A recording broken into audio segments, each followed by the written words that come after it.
Bichinhos, vamos dar continuidade então a campo elétrico, finalizar, tá certo? Falta pouquinha coisa. Bem, vamos falar o que é linha de campo. Linha de campos ou linhas de força são linhas imaginárias que elas vão indicar o sentido da força elétrica sobre uma carga de prova Q colocada no campo E. Resumindo, são linhas que nós vamos representar através de figuras, tá certo? O nosso campo elétrico. Aí vamos falar de algumas propriedades delas antes de mostrar.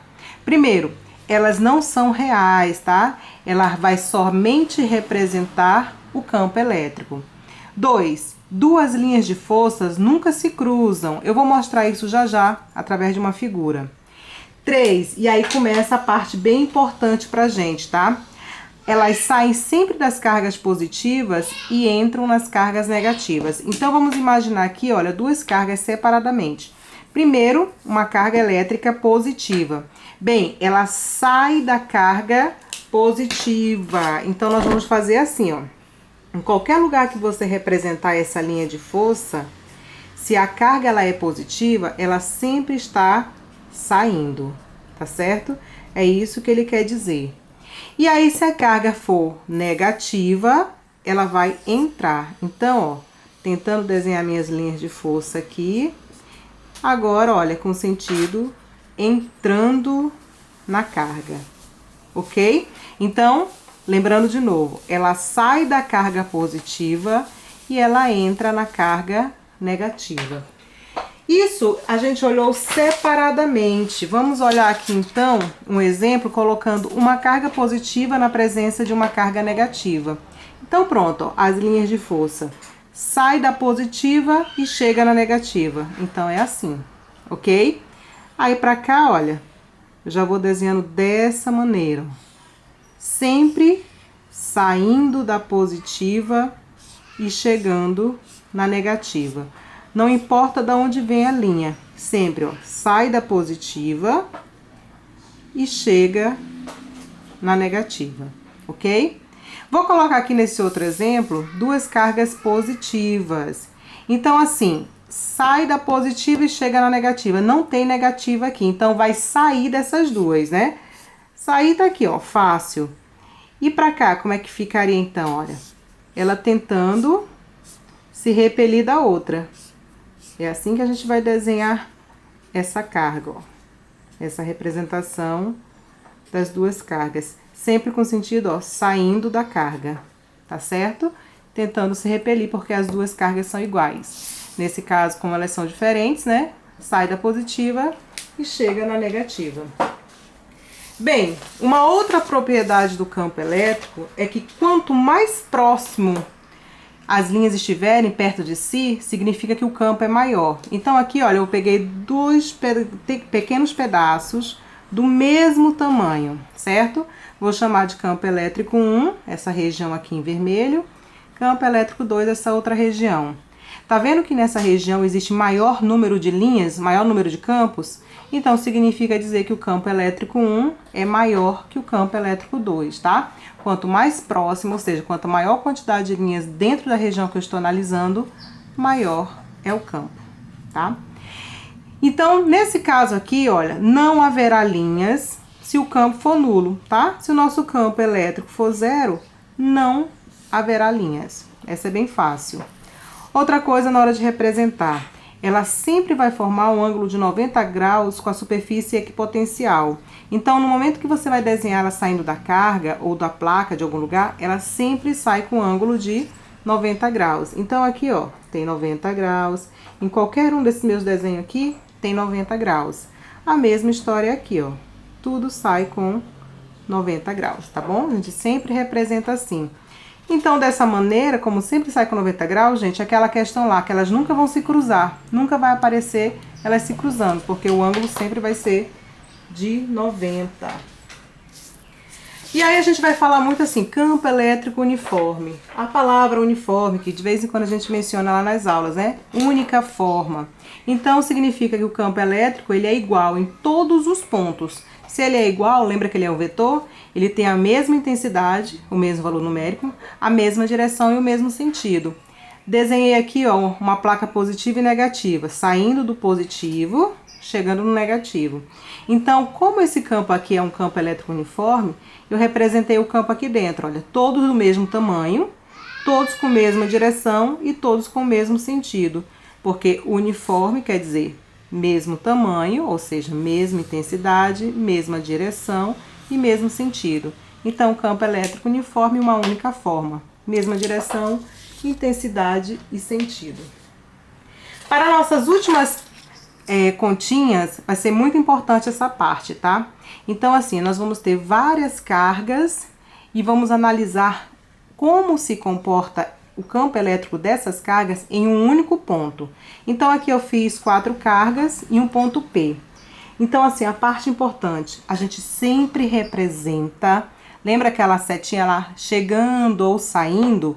No ponto que a gente vai analisar, no ponto P, ponto X, ponto A, tá? Aqui eu tô representando por ponto P. Então, por exemplo, vou fazer a interação dessa carga positiva com esse ponto P aqui. Tentando desenhar aqui uma reta, né? Quase não sai. Lembra? Sai da positiva. Então, se tá saindo da positiva, tá saindo daqui, ó. Mas eu tenho que representar isso aqui no ponto P. Tá saindo dela, então tá pra cá, ó. Vou chamar de campo elétrico 1, tá certo? Essa carga aqui. Então, ó, saindo da carga positiva, porém eu represento isso no ponto P. Carga negativa, mesma coisa aqui, ó, uma reta ligando. Ela vai o quê? Chegar na carga negativa. Então, a minha setinha vai chegar aqui. Mas eu vou representar isso de novo no ponto P. Então, sai de P para chegar nessa que é negativa. Ok? Outra carga negativa aqui. Deixa eu só chamar isso aqui de campo elétrico 2, tá? Então, essa aqui é a nossa carga 1, carga 2, carga 3 e carga 4. Então, a carga 1, aqui, a carga 3, desculpa, ela é negativa, vai chegar nela. Se vai chegar, ó, tá aqui o nosso campo elétrico 3, tá? Chegando nessa carga. E a nossa última carga aqui, que é uma carga positiva, tá aqui, vou desenhar. Essa carga aqui, gente, ela é positiva. Se ela é positiva, então o campo vai sair dela.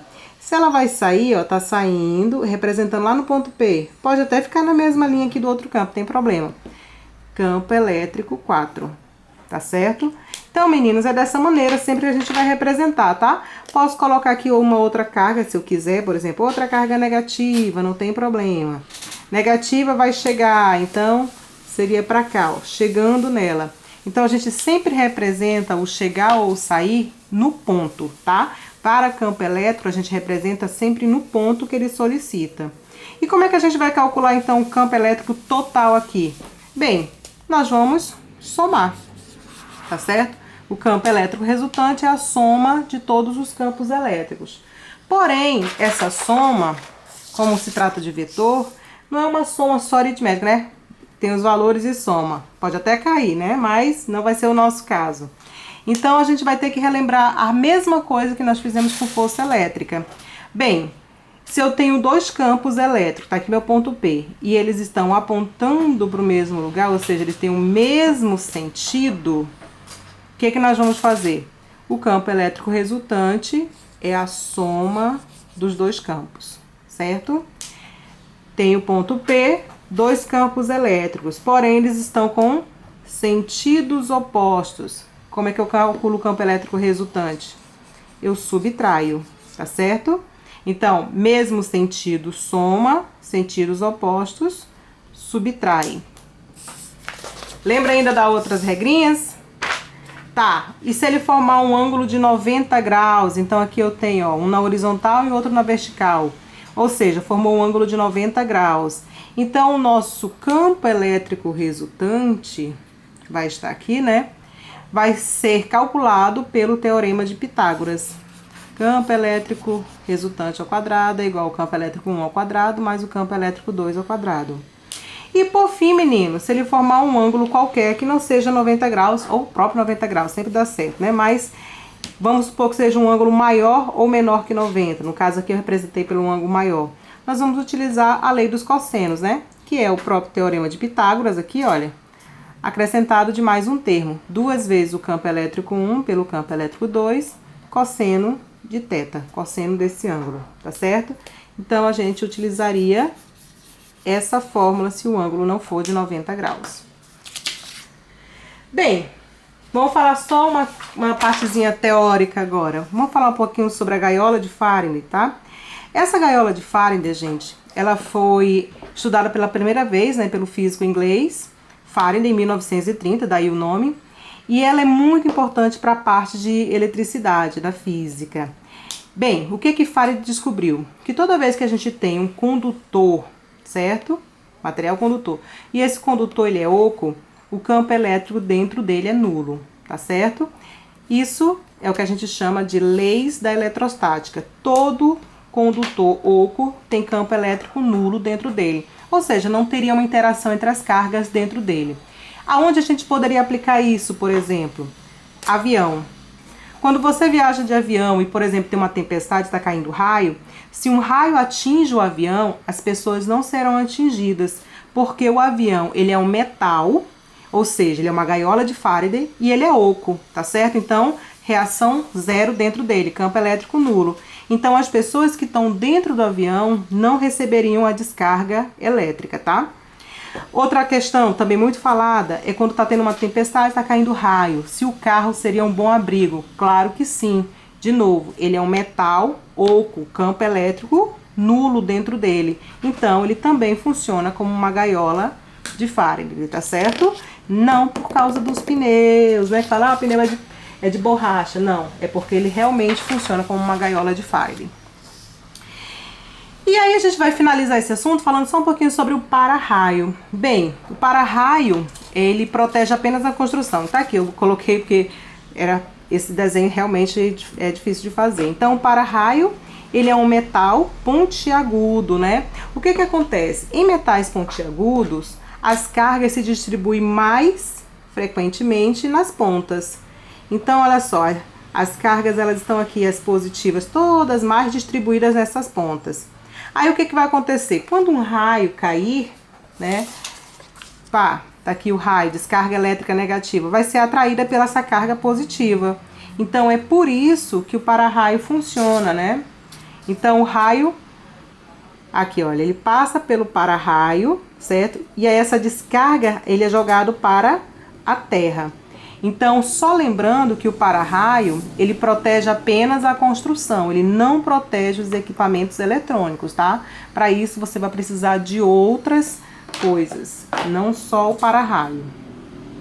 E, para finalizar, nós vamos então agora fazer os nossos últimos exemplos, tá bom?